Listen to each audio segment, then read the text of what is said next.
Hello मेरे प्यारे दोस्तों, कैसे हो आप लोग और आपकी कैसी चल रही बोर्ड एग्जाम की तैयारी। उम्मीद करता हूँ आप सभी काफ़ी बेहतर होंगे और बड़ी ही बेहतरीन तरीके से आप अपने बोर्ड एग्जाम की तैयारी कर रहे होंगे। आज की यह वीडियो आप सबके भारी डिमांड पर बनाई जा रही है। आप सबका बहुत ज़्यादा कमेंट आया था कि भैया हमें क्लास 10th साइंस के फिजिक्स का चैप्टर नंबर 1 प्रकाश का परावर्तन तथा अपवर्तन का वन शॉट वीडियो लाइए और उस वीडियो में इस पूरे चैप्टर के वो सारे क्वेश्चन करा दीजिए जो हमारे बोर्ड एग्जाम में पूछे आते हैं। तो हम क्यों देर करें, तो हम लेकर आ चुके हैं प्रकाश का परावर्तन तथा अपवर्तन का वन शॉट वीडियो। और इस वीडियो को देखने के बाद आपका एक सिंगल क्वेश्चन भी बोर्ड एग्जाम में नहीं छूटेगा। तो चलो मैं आपको स्टार्ट कर देता हूं। सबसे पहले देखो, प्रकाश के परावर्तन तथा अपवर्तन चैप्टर में सबसे मोस्ट इंपॉर्टेंट क्वेश्चन ये वाला पूछा आता है कि प्रकाश का परावर्तन क्या होता है, इसके नियम बताइए और चित्र सहित बताना होता है। और हर साल आपके बोर्ड एग्जाम में 4 नंबर का पूछा जाता है।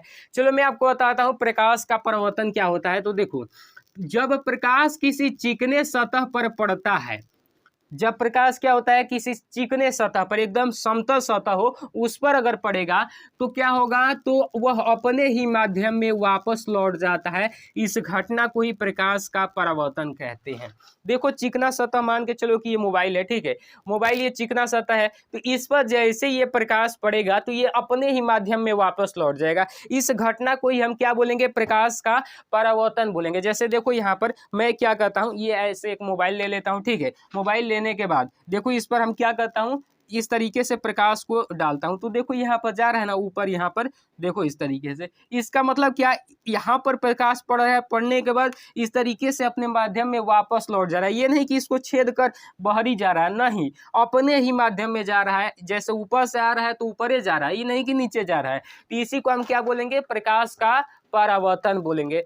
समझ में आया कि नहीं समझ में आया, कमेंट में बताओ, ठीक है। अब देखो, प्रकाश के परावर्तन का ये वाला डायग्राम बनाकर आना।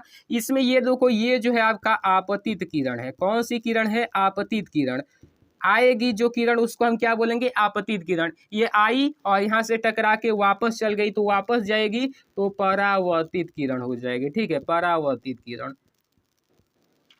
अब देखो यहाँ पर ये आई टकरा के वापस चली गई, इसी घटना को हम प्रकाश का परावर्तन बोलेंगे। और ये जो है समतल सतह है, जिस सतह से टकराएगी उसको हम क्या बोलेंगे, समतल सतह बोलेंगे। तो देखो इसके बीच में एक अभिलंब खींचा जाता है।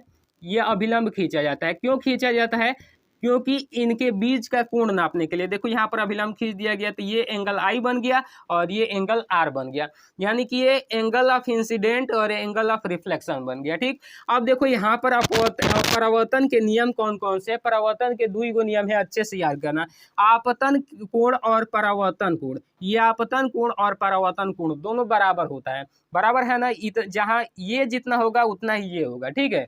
उसके बाद देखो, आपतित किरण, परावर्तित किरण और अभिलंब एक ही तल में होते हैं। ये रही आपतित किरण, ये रही परावर्तित किरण और ये रहा अभिलंब, तीनों एक ही तल में यहीं पर है। तो एक ही तल में होते हैं, तो बिल्कुल आपको अच्छे से समझ में आ गया। अब देखो, प्रकाश का परावर्तन समझ लिए, तो अब चलेंगे हम दर्पण के बारे में, क्योंकि दर्पण से ही परावर्तन होता है। किससे होता है, दर्पण से। तो चलो हम दर्पण देख लेते हैं। तो आइए दर्पण के बारे में समझ लेते हैं, क्योंकि दर्पणवा को कहाँ छोड़ेंगे, इसी से तो हम अपना चेहरा देखते हैं। तो देखिए, दर्पण जो होता है दो ही प्रकार का होता है। कितने प्रकार का, दो ही प्रकार का। पहला जो है आपका उत्तल दर्पण और दूसरा जो है आपका अवतल दर्पण। देखो, उत्तल दर्पण कैसा होता है, वो मतलब उठा हुआ, इसका मतलब उत्तल दर्पण ऐसे उठा हुआ होता है। अवतल दर्पण जो होता है ना, अवतल दर्पण दबा हुआ होता है। ये उठा हुआ रहेगा तो ये वाला क्या रहेगा, दबा हुआ रहेगा। ये देखो, दाहिने साइड से क्या करते हैं, पेंट करते हैं, ठीक है, दाहिने साइड से हम क्या कर देते हैं, पेंट कर देते हैं। इधर भी दाहिने साइड से हम पेंट कर देते हैं। तो ये उठा हुआ इसका परावर्तक पृष्ठ रहेगा। ऐसा दर्पण जिसका परावर्तक पृष्ठ उठा हुआ हो उत्तल दर्पण कहलाएगा। ऐसा दर्पण जिसका परावर्तक पृष्ठ दबा हुआ हो वो अवतल दर्पण कहलाएगा। अब देखो, उत्तल दर्पण की एक खास बात है कि इस पर जैसे ही प्रकाश किरण भेजोगे ना तो ये इधर उधर फैलाता है, क्योंकि ये उठा हुआ है। अब हॉई देखोगे तो ये कटोरी के आकार का है, तो इसमें अगर कोई भी प्रकाश किरण आप भेजोगे तो ये क्या करेगा ना, एक ही जगह पर केंद्रित करेगा, कर रहा है ना, एक ही जगह पर केंद्रित। ये अभी केंद्रित दर्पण कहलाता है, जो क्या कहता है आपको, प्रकाश किरण को अभिसरित करता है, यानी कि एक जगह इकट्ठा करता है। और ये क्या करता है, अपसारी करता है, तो इसको हम क्या बोलते हैं, अपसारी बोलते हैं। ठीक है, ये प्रकाश किरण को फैलाता है। और इसको हम क्या बोलते हैं, अभिसारी बोलते हैं, जो कि प्रकाश किरण को एक जगह इकट्ठा करता है। ठीक है, अब इसका उपयोग क्या है होता है, तो इसका उपयोग जो होता है ना, कि गाड़ी का जो शीशा होता है ऐसा मुहावर देखने के लिए, उसमें होता है, क्योंकि ये क्या कहता है, वस्तु का छोटा प्रतिबिंब बनाता है, वस्तु का छोटा प्रतिबिंब बनाएगा। ठीक है, छोटा प्रतिबिंब बनाएगा। और ये क्या कहता है, वस्तु का बड़ा प्रतिबिंब बनाता है, वस्तु का बड़ा प्रतिबिंब बनाता है। इसीलिए इसको देखे होंगे, दाढ़ी ओढ़ी बनाने का जो लगा होता है वहाँ पर किया जाता है, या फिर डॉक्टर जो है कान उन का जो अंदर की चीज़ें होती है उसको देखने में करते हैं। और ये क्या कहता है, प्रकाश किरण को फैलाता है, जिसके कारण देखे होंगे रोडा पर ऐसे लैंप लगा होता है, उसमें इसका यूज होता है कि चारों ओर प्रकाश किरण को फैलाए। तो ये प्रकाश किरण को फैलाता है, इसलिए वहाँ यूज होता है। हाई प्रकाश किरण को कटोरी जैसा है तो एकत्र न करेगा भाई, तो एकत्र करता है, इसलिए इसका यूज कहाँ पर होता है, इसका यूज गाड़ी के हेडलाइट में होता है। इससे बत्तियां बारोगे तो एकदम सीधे प्रकाश हो जाता है, तो इसी के कारण जाता है। ये नॉर्मल टॉर्च वगैरह में भी इसका यूज होता है। देखो अंदरवा लगा हुआ है जो है कि दर्पण, इस तरीके से कटोरी के आकार का है, वही आपका अवतल दर्पण है। इस तरीके से बारोगे तो एक ही जगह जाएगा। ठीक है, देखो एक ही जगह इस तरीके से है। अब तो देखो ये आपने जान लिया। अब चलो दर्पण का सूत्र देख लेते हैं और आवर्धन देख लेते हैं।